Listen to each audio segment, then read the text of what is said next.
Hello, everyone, and welcome to this episode of the Higher Ed Geek podcast.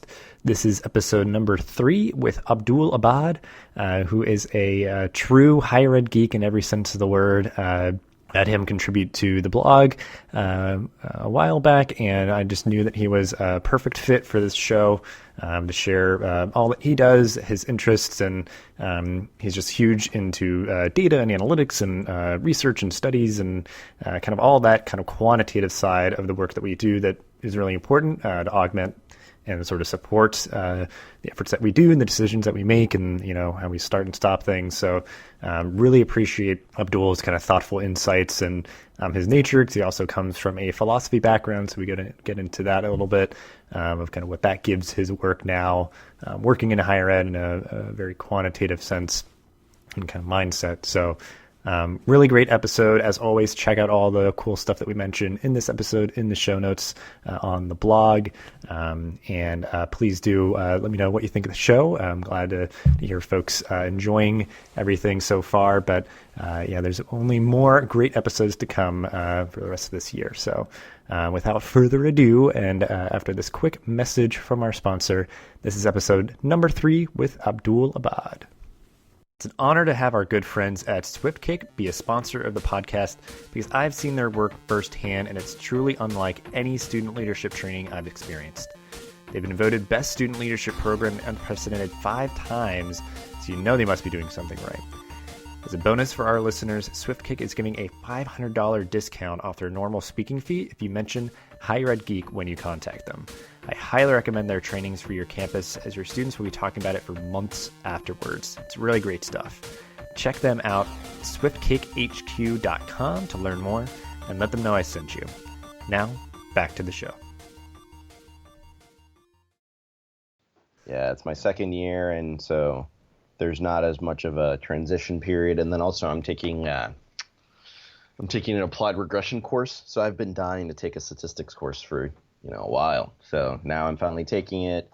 And it's one of those courses where once you get regression under your belt, it's the building block for other stuff. So if I wanted to move into more analyst type positions, I feel like I'm better equipped after this semester. Mm-hmm. Cool. Yeah, I think on your end? Yeah. I mean, I think it's the similar thing where I've now been in the job that I am now for like a year and a half, and like going through everything once and just being a lot more kind of comfortable and confident, just knowing how to do stuff and just like what to expect, and kind of getting it to a pretty solid routine where we definitely have like ebbs and flows, because our students have like, it's a very unique kind of timeline with they have like 10-week modules, and then they're off for 3 weeks, and then another 10-week module for their courses and stuff. So it very much like has multiple kind of ups and downs throughout the year versus like a, more traditional academic year schedule. But yeah, because I think that's something that I've realized. It's just like, as much as I'm a person who likes, just thinking of like abstract ideas and like, just coming up with ideas or whatever, yeah, like I really appreciate like some sense of like structure and just like, like, because I've also like moved almost like every 2 years, and we expect to, be generally around here, for the time being. So it's just like, just in a lot of different ways, just having some like, some routine, some structure, some kind of comfort that way is definitely something that I've realized that I appreciate, which I would have not, guessed, I guess, years back. But so yeah, so it was good. It's very different. It's very unique, but I enjoy the just kind of like exploration of a very different part of like the higher ed realm and industry and stuff. So yeah. So what exactly are you working on now? Yeah. So, I'm obviously doing all this kind of just, as the side endeavor, my day job, which, yeah, I'm sure I'll get into like over time throughout all these episodes and stuff. But so yeah, I'm currently essentially like an academic advisor for online MBA students that are at American universities. So like we partner with universities to help them put their degree programs online. So Oh, Kind that's of the cool. yeah, like kind of the yeah, like the industry term is like an online program manager. So there's other companies out there that do similar things, but we do a very like robust kind of suite of things that we offer to universities, like part of the partnership and stuff. But it's like we also Pretty like cool. build the platform, so it's like we build basically our version of like a Blackboard or one of those sort of things, and and then I fit in, like I help these students. So like the biggest, I guess, like value proposition is that the university does not have to do as much heavy lifting to get a program off the ground. It's still their curriculum, their faculty, and their brand, and then they'll have the final say on stuff. But we're going to do like the marketing and recruitment and the student support and faculty training and those sort of things, and like producing the content for the learning management system and stuff. So it's like I said, at the very least, I'm just learning a lot about just like That's pretty cool. Yeah, this. that's a different part of higher ed. Oh Because yeah, because I yeah. do the advising, but I do advising at a community college in person, which is its own kind of it's its own thing because it's a different student population. And then I can only imagine because I have interest in online ed research wise. So thinking about just technology use in higher ed and being an online program manager, I imagine that changes things. Mm-hmm. Wow, that's fascinating. Yeah, yeah, definitely fit into like a very unique space in the higher ed realm there. So, um, yeah, at the very least, just learning a lot. But um, yeah, I mean, because I think your journey I'm curious about, because I just talked to somebody who they worked professionally for a handful of years. They're now going back for their masters of ed and like higher ed and stuff. So I know you've been going pretty full force here for like the past several years, getting so you went from bachelor to masters to kind of the doctoral journey. Yeah. So I guess just kind of give that introduction of who you are, what you're doing now, and kind of your professional journey of kind of how you got to be where you are today. Let's see. So right now I'm splitting my time between Hudson County Community College, where I work as an advisor, and then I also work as a EDM and EDM, an EDM and EDD, so an advanced master's and doctorate inquiries coordinator. So I talk with prospective students who are interested in applying to the same program that I'm a current doctoral student. So higher and post-secondary education at Teachers College, Columbia University. And I'm also working on a research team on the side.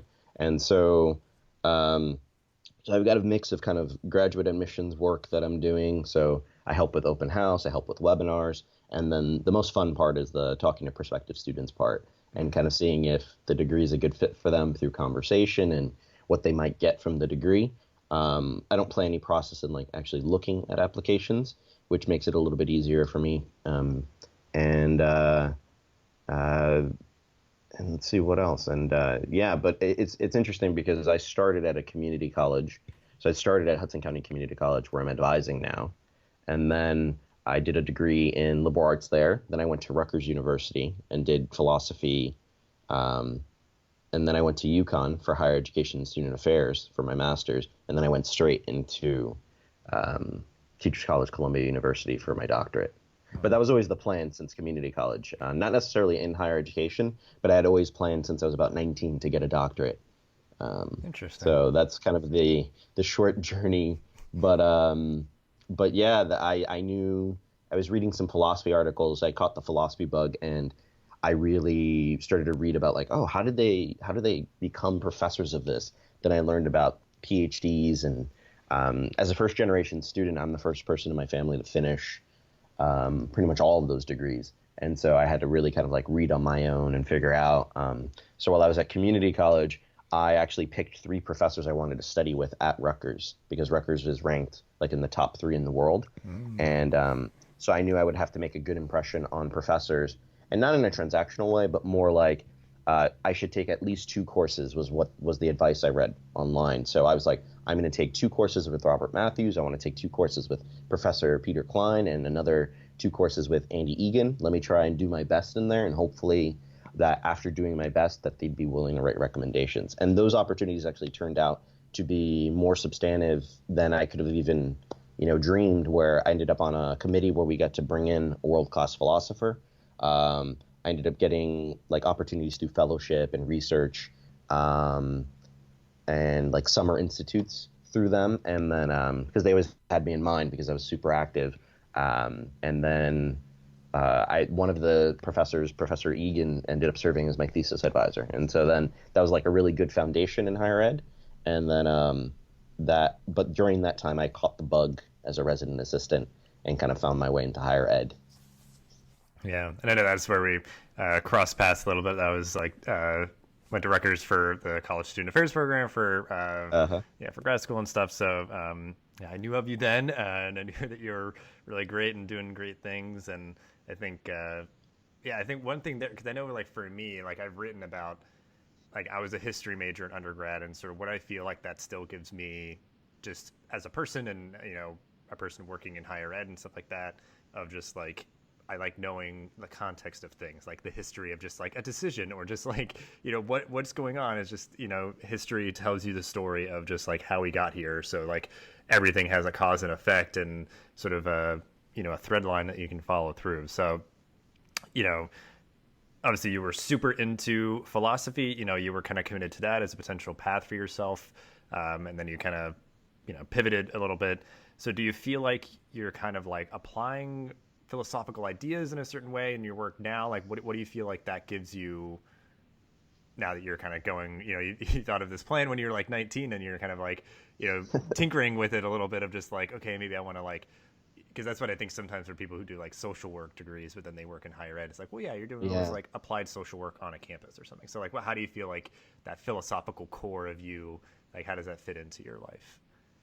Yeah, so it's interesting because philosophy is one of those very broad, very, very broad disciplines, and then the sciences sprout from philosophy, right? So the stuff that Aristotle and Plato did, Aristotle's really kind of like one of the first scientists. And then later on, we get Newton, who's doing what he called, he didn't say I was just doing physics, he said I was doing natural philosophy, basically. And then science gets so technical that it branches off from philosophy. And so I did philosophy and cognitive science, and so I have a very kind of like interdisciplinary bend, which makes sense going into higher ed. Higher ed is, if you think about like the four dominant perspectives, it's psychology, sociology, anthropology, and there's one more, economics. So if you look at a lot of the stuff in the research literature, they come from, it's usually an economist that's like, I'm going to apply my economical thinking to problems in higher ed. And then a sociologist will do something similar. And then there are some people that bridge the gap. So in the case of, for me, philosophy was very focused on the quality of arguments and coming up with good arguments and what it takes for an argument to hold or to fall. So there was that, and then there's the interdisciplinary leaning that I have, where I'm always trying to think of. So at this point, I'm interested in learning analytics and educational data mining, which are fields that think about dealing with large amounts of data or thinking about ways to model student learning. And I think that probably wouldn't have been possible without the flexibility in thinking that I got from philosophy and the kind of interdisciplinary bend that I got from cognitive science. And so I see it kind of coming up all the time. And then, I mean, more specifically, there have been times where we talk about epistemology, for example, theory of knowledge, how we come to know things. And that comes up in the classroom, where you'll see inevitably any theory you look at will have assumptions about what counts as knowledge. So specifically in student affairs, you see that with, right, you might have quantitative researchers and you have qualitative researchers. But if you look in the field of higher ed in general, right, we put a big value on what students bring or what their thoughts and their values. And so we put a lot of value on people and kind of how they make sense of the world, where some disciplines might not be so concerned with how people necessarily make sense of the world. They might be just interested in their actions or just kind of modeling it without taking that into account. And so that's an epistemological assumption. And so that guides the theories you make. It guides the insights that you can bring by using certain theories to study problems. So that's kind of, a mixture of abstract and specificity. Mm-hmm. Yeah, and that's like, because like it being just a very broad discipline, it's just like, that's the whole idea of just like, it's something that I've come to learn, because it's interesting just personally seeing the growth that I've had on certain issues of like, like the liberal arts education, a lot of people are just like, what's even the point? Like, it's like, well, like that's exactly the point. Like, you're just like augmented to just like think critically and just have these like skills and like, yeah, even just like being able to come up with like sound arguments. Cause I took like a random philosophy course at undergrad, and it was basically that. It was like contemporary moral dilemmas or something like that, and it was just like digging into these like, like the slippery slope and just like different random like ways that people like base arguments that are kind of flimsy and make a lot of assumptions, and like so it's like there's some very practical stuff like that. There's some stuff that's like hard to quantify, where it's just like, I don't know, like I just think critically, like I can just think in a different way, I can look at things in a different, from a different perspective, whatever, just in terms of the courses that I took and stuff like that. So it's just definitely hammers that point home that like you could have gone any number of ways, whether it was pursuing a philosophy PhD or something completely different. You've kind of settled on higher ed, but it just gives you a lot of tools, a lot of skills to be successful. So yeah, it's pretty cool. Well, yeah. So I think you've alluded to. I think that's because you wrote on my site before. That's why I wanted to kind of have you on as somebody that I think kind of gets this kind of abstract idea of like higher ed geek. So just asking everybody like the things that they geek out about. So I think you have that like the geeky nerdy bend of just like loving data and research and statistics and that kind of stuff, which is like really important with where just things across the board are going, or just like kind of we have all this stuff and what are we doing with it, how are we interpreting it. So I guess like, you've covered a little bit of what you kind of geek out about like professionally, and I know you wrote about like video games and doing kind of some like deep dives of like kind of your experience gaming and like the lessons learned, which I love. That's like definitely totally my thing. So I guess, yeah, just elaborate on like the things that you geek out about currently and like kind of how you got into them. Like, have you always been into those things for your whole life? And yeah, just talk about that for a bit. Yeah, it's interesting, right? Because professionally, like my research interests are in online education, learning analytics. And so I'm broadly interested in ways to improve college teaching and learning, but in online courses. But that, while that's a professional interest, it's rooted in kind of personal experiences I had. So like I was a nerd since I was young, and a lot of my interactions, my best social interactions, were actually online. And so I would meet other people on forums, and we would chat, and we could chat at length about things that maybe my real life friends or peers didn't want to talk about. And so it was this opportunity to build substantive social relationships. And but basically, yeah, I would hang out on gaming forums like the Silent Hill Community Forum, which I still I'm actually a moderator on now. And Oh, wow. Unfortunately, the Silent Hill game series has like kind of it's not as good as it once was because the company that supported it pretty much gave up. But the first couple of games are quite good, and they're theoretically robust. And so I nerded about that, and I'm trying to think like gaming wise, I don't have too many games that I'm nerding out about now. I'm nerding out about a lot of like TV shows and stuff. Upcoming TV shows, at least. Like there's Mindhunter that's going to come out on Netflix about the FBI for the first time trying to figure out how to profile serial killers, because the FBI originally started trying to pursue John Dillinger, and so that the purpose was to pursue bank robbers. So they didn't really have in mind somebody violence against strangers in particular, to the extent that we see with serial killers. And so I'm pretty excited about that. There's another series called Dark, stuff like that. I'm not sure if I actually answered the question though. No, yeah. I guess it's like you have like some different stuff going on there, and I think, yeah, for me, like, because I think with gaming, I don't know if it's like where you're at now, just like because yeah, partially like I'm into so much stuff, and right now I'm almost like I kind of went all in TV for a while, and now I'm like scaling back on that, and now I'm like gaming more because I didn't do that at all for like the past couple of years. So I just got like a system, like I got like a PS4 last year, and now I'm like kind of doing that a little bit more, or different like games on my computer and stuff. So it's like sometimes I feel like that it's just like the ebbs and flows of sometimes just what you have time for. Like if it's like, yeah, I can do like a TV episode here and there, or like, I can download TV episodes and watch them if I'm like, traveling or, somewhere else other than home.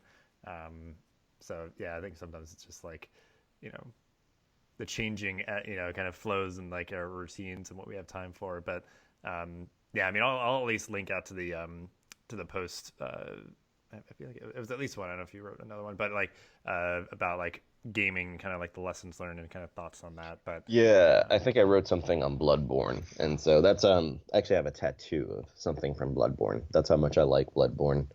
Um, because that's a brutal game series. That's Dark Souls, same makers of Dark Souls and Demon Souls, and where in Bloodborne it's like the whole point is you learn by dying, you learn through failure, and I think that's just applicable to life. So I'm trying to think like I didn't say this in my professional journey, but when I was applying to doctoral programs, I applied to 3 philosophy programs and I applied to 11 master's programs. I got into 9 of 11 master's programs in higher education, and then I didn't get into any of the philosophy programs.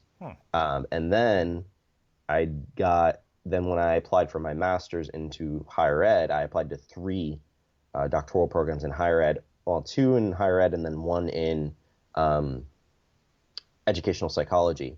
And I got into all 3 doctoral programs. So it was like the 3 and 3. First time I just like didn't make it at all into philosophy, right? And so that was a moment of failure. Makes it sound rough, but it is a kind of failure. And so I had to kind of rethink what I wanted to do. Part of it is maybe I should have applied to more schools. Another part of it is, I'm not entirely sure I would have fit into like a strict philosophy program, and that higher ed affords me some things that maybe I wouldn't have been able to get philosophy wise. But like that failure, that moment of failure was very useful, right? And then, but I learned that partially through a game like Bloodborne. So yeah, that's good stuff. That's what I'm all about. That's kind of like what I want this podcast to be. And you sort of alluded to, at least just so like with Bloodborne and that kind of like anecdote. It's just like, I mean, maybe just throughout all of time, not even just like what you're into currently. And you mentioned the stuff with like forums and like online relationships and community and stuff. So like, I guess if you want to kind of deep dive into any of those things that you've already mentioned, or other ways that like your hobbies and interests over time have like positively contributed to your life, like what are the things that those interests have brought to you? yeah, well, I mean, one thing is, it's brought me really meaningful friendships. So I have friends that I'm friends with on Facebook for years now, either through Silent Hill community or actually some of my best friends that like I talk to pretty much every day on Skype. And I've met very few times in person, if at all. I've got, it's weird. I've got like my real life friend group that my friends from high school, but then I've got my like gaming buddies and who are, for me, while I haven't met them in person, I think online environments, when you're playing like a game for a couple hours a day, you can easily amass the same amount of hours that you spend over maybe 14 years with your real life friends. Because, for example, if you're growing up in your teens, if you have friends from your teens, often it's you go to school, then you hang out for an hour or two after, and then you all have to go off and do homework or something. Whereas so in the case of gaming, it's like you might spend 4 or 5 hours a day because you're home, and it just quickly kind of adds up. But I think friendships, I gained the 2 friends from Skype. To go back to that, I met them through a game called Dead Space 2. And so Dead Space 2 was set up where it was single player and multiplayer. And the multiplayer was, it was 2 rounds. So one team would play as the humans and they had to go grab an objective. And then there were necromorphs. So there were these kind of like zombie-like things. And so the other team would play the necromorphs, and their goal was to stop you from bringing the objective back to a certain point. And then you would switch. So I actually met them while playing that. And we played that a bunch, and then now we've played the whole Dark Souls series together. We played Destiny. We're there for low points in life, high points in life. And so, there's something about that experience of like, what is it about those substantial friendships that were facilitated by online technology? What is it about maybe me from a personality perspective that this is conducive for? And then are there things that we can leverage? Because it's always me thinking, are there things that we can, I've had positive experiences. I've seen people that have had not so positive experiences. Are there ways that we can leverage things that happen in my positive experiences to help other students? And if we can, what students does it apply to? What students doesn't it apply to, and why? And so always thinking back, and it's kind of this. For me, I don't put like hard boundaries on it. So sometimes it's these personal experiences I've had. Is there something there that I can use for research or investigate research wise, and then vice versa? Oh, the research is saying this. Does it apply to my experience? Why doesn't it? Oh, that's interesting, and it might encourage the kind of back and forth. But yeah, so I mean, very clearly, I've gained some of my best friends through gaming. Yeah. Yeah, that's awesome. Yeah, because I think even for me, it's like I haven't had any relationship like that have like persisted through like multiple games or like a long time, and that's like awesome that it's like that's how it's happened for you. And because I think even like someone wouldn't even have to put the pressure on themselves to try and make something like that happen, because I know for me it's just like even like in high school and like early college, like even just in that moment, it helped me feel kind of more like included, or I had people kind of that if we were like, oh, like they were looking for me, or like they wanted to kind of hang out and play the game or whatever, like it just helped in that moment. And then it helped me to kind of feel more confident going out into the world just to do any number of things, so it was like having that sense of community even in a moment. But then especially if you have like a long standing connection, it's like I guess it's just so it's almost like just more pure and simple and kind of like straightforward. Like it's not, in-person interactions and kind of things like that can just get so complex, and just like obviously you can game from wherever, whenever you are kind of thing. Like it just, there's a lot of benefits, and yeah, it's certainly something that I think working in the online space, I think at this point we're definitely mastering like the delivery of like academic content and just like doing everything in a good way. But then it's like, I think that's kind of the next level, is how do we kind of maximize the potential of community in terms of like, online education and like all these students. Because for us, like it helps a little bit is that they do have like weekly live sessions over like Adobe Connect. So, it's basically video conferencing. They see each other, they're interacting live each week for their class, they're all over the country, all over the world. But I think beyond that, helping them to feel like, they actually are building connections, through the program and stuff would definitely feel like kind of next level. So, well, I guess, yeah, you mentioned a few things. I guess anything else, I guess some stuff that you're looking forward to, which is like kind of the last question. So I'll have to link out to that stuff. But I guess first, like what is anything that you're kind of currently reading, watching, listening, playing, like what's the stuff that you're consuming right now that you're really enjoying?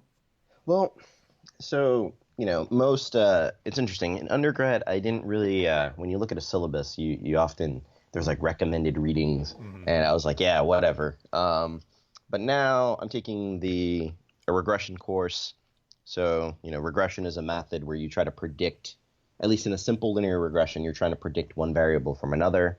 A common example is, hey, can we predict a first-year student's GPA in college from their high school grades? Can we use the high school GPA to explain what their first-year GPA is? And then multiple regression is just adding more of those variables. So it might be, do gender, race, and high school GPA matter for a first-year student's GPA?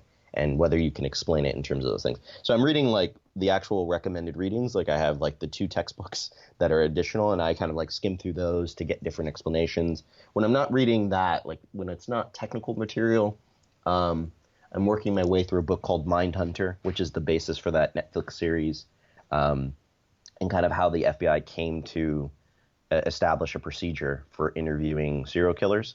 What else am I looking at these days? TV wise, I'm trying to get into Wisdom of the Crowd, The Gifted, which is about that's in the X-Men universe. So it's kids with mutant powers so far, and I do want to check out Inhumans, but I'm not too sure. I'm not too sure if that's going to be worth it. And it's funny that I've gotten to the point in my life where I'm like, I don't know if I want to like spend an hour on this when I could go watch something else or go read something more substantive. And then I'm trying to think, listening to. I used to listen to a podcast called Partially Derivative, which is a data science podcast. So they talk about interesting stories with data. So one story was, and I always love this story because basically Amazon started advertising to someone's daughter, like baby supplies, and this father's like, I'm offended or something like that, like that you're advertising all this stuff, or it might have been like they even sent something in the mail where they're like, oh, you might benefit from this, and he's like, my daughter's not pregnant. Like, what is wrong with you guys? Why are you advertising this stuff? And then like a few days later, he calls back the company. He's like, so I owe you guys an apology. There's a conversation that's been had, and apparently, we might be in need of the things that you're advertising. And so like the predictive algorithm knew before the dad did that his child was pregnant. And I was like, oh wow, that's kind of scary but also funny. And so I'll listen to Partially Derivative, and I'm a huge music buff, so I like to compose music when I can. And so I'm listening to the Vamplified OST for the original soundtrack for the DLC of Crypt of the Necrodancer. And there's some really cool songs on there by a guy named Danny Baranowski, who did the music for The Binding of Isaac. He did it for Super Meat Boy. And so he does really cool electronic music. Very cool. Yeah, and that's something that like one of my probably nerdier things that to someone in the outside, I guess, because yeah, if you're like oh, I'm listening to like, because I think just something like listening at length to like movie soundtracks is one thing than like a soundtrack for a video game or something. But it's like there's some really good music in there, like especially if you're like, I don't know, if you're like writing a paper or like you're trying just to get like like all psyched up and stuff, just like absolutely some like epic movie scores or video game that's stuff. That's how I write. So like I'll get a cup of coffee, I sit at my desk, and I will just put that on, because usually it's like an hour of music, and I can just focus. And usually they don't have vocals, because usually when we listen to music we focus so much on the vocals, and then that can be distracting. Whereas with like movie soundtracks or game soundtracks, it's kind of, it'll pump you but it won't distract you. At least in my case, I love that's how I get in my zone for writing. Yeah, that's awesome. So yeah, and to end everything on a positive note, you've mentioned some shows and stuff that you're looking forward to. Anything else? Just like if you want to try and hit on all the notes, but just like stuff that you're looking forward to professionally in your life or just in the world, just things that are kind of keeping you kind of excited for the days to come. Yeah, well, I'm excited about those TV shows that are coming out. Like Mindhunter comes out this Friday. And I'm a big fan of like dark thrillers. 1922 is coming out on Netflix. So this is just a good month. I'm looking forward to Halloween and actually like getting dressed up. And then, professionally, I am going to go to a bigger conference for the first time in my life. So I'm going to go to the Association for the Study of Higher Ed in November in Houston. And it's ASH for short, but I've never been to like a NASPA or an ACPA. And so I'm doing a research paper presentation with two colleagues from the University of Connecticut. And so I'm super stoked for that, because it'll be interesting to meet scholars. I want to, whose work I've read, and maybe I'll get a chance to like have coffee with them. And it'll just be interesting to get used to what it's like to go to conferences. And I imagine in some ways that might be overwhelming, but in other ways it's going to be very, just very informative, and I'll probably come out pretty psyched from it. So I'm really looking forward to going to one of those professionally for the first time in my, like a bigger one. I've been to smaller conferences, but like ones that are like representative of a field I haven't been to. And, I'm looking forward to those Netflix shows. And as nerdy as it is, I always look forward to like my stats courses. Like there's a lab and a lecture, and that's literally, people look at me strange when I'm like, no, that's the highlight of my week. I've gone in when I'm sick. Like that's how pumped I am. Because I don't want to miss anything. And because I think there's this is an aside, but because people can tend to be scared of numbers. But the thing about numbers, if you're doing education research right, even when you're a quantitative researcher, you're usually you're using the method to tell a story about people at the end of the day. And so what really kind of like is satisfying about that is now I can read articles and understand the story that professionals are trying to say about people usually, and then or you're trying to tell stories about programs that affect people. So at the end of the day, we're talking about people, and it's just one way of doing that. And so that's really it's more I can now read those articles. I have the competency of reading those articles and understand what's going on, but also I'm developing the skill set where I'll be able to tell those stories one day about people. Yeah. And that's actually like a great point to end on, because generally like kind of the spirit of Higher Ed Geek and just the idea of people geeking out and being excited about things and all that is, parts of kind of like geek culture, just like, this sort of, community, the people, go to Comic-Cons and cosplay and just like, will build connections through, gaming and all that. I think generally one of my things that I was just talking to somebody else about was that, like, if only everyone, like, because I just totally appreciate how like, excited you are of like the thing you're looking forward to is like your, stats course kind of thing, is that like, if only everyone was so excited about what they did, like if we just had a world of people that were just like really engaged in what they're doing. And because I think it's definitely two sides of a coin. It's like, for one, just like being excited and engaged and enthusiastic about what they do, but also like doing what they're good at and like doing what they feel like they can kind of positively contribute to the world. So I think at the very least, just, the fact that you're super excited about your stats course and stuff, that is, warms my heart. It's like, it's awesome. And I just really appreciate that that you're kind of, following that and like going to be that person that, because I think that's such an awesome way to frame it, is that, you're helping to tell stories through this data, if you're like trying to support a policy change, like you will do it like with the data. You're going to do it with, hard facts and, things that people can understand, and frame it, things with evidence that, people may just be kind of anecdotally be like, oh, I think we should do this or do that. It's like, well, yeah, I can support this with, with evidence. So, and I think it'll be really good. Just like going to like a national conference. Yeah, you're just getting exposure to so many different people. And I think that's always been, to me, kind of the unequivocal, like, positive aspect of a national conference. It's just like being able to meet so many different people all at once in the same place. Like, you're just never going to be able to get that anywhere else. And like, sometimes for me, like going several years to like different conferences, like, yeah, like sometimes the content, like the speakers and the presentations can be like, hit or miss, because it's just, it's hard to know, like, how good it's going to be for you personally and like what you're looking for, whatever. But at the very least, you're just getting, the ability to have FaceTime with so many different people, all in the same place. So, so that'll be a good time. All good stuff going on to look forward to. And I guess with that, we will wrap it up here. I do appreciate your time, Abdul, and really appreciate you coming on here to chat about everything. And we'll link out to ways for folks to connect with you. And just wish you all the best with kind of going through this academic year, and have a good time at the conference. And then I will talk to you again soon. Yeah, thanks for having me, and best of luck to you on your end as well. Thank you so much. All right, have a good rest of your day, man. You too.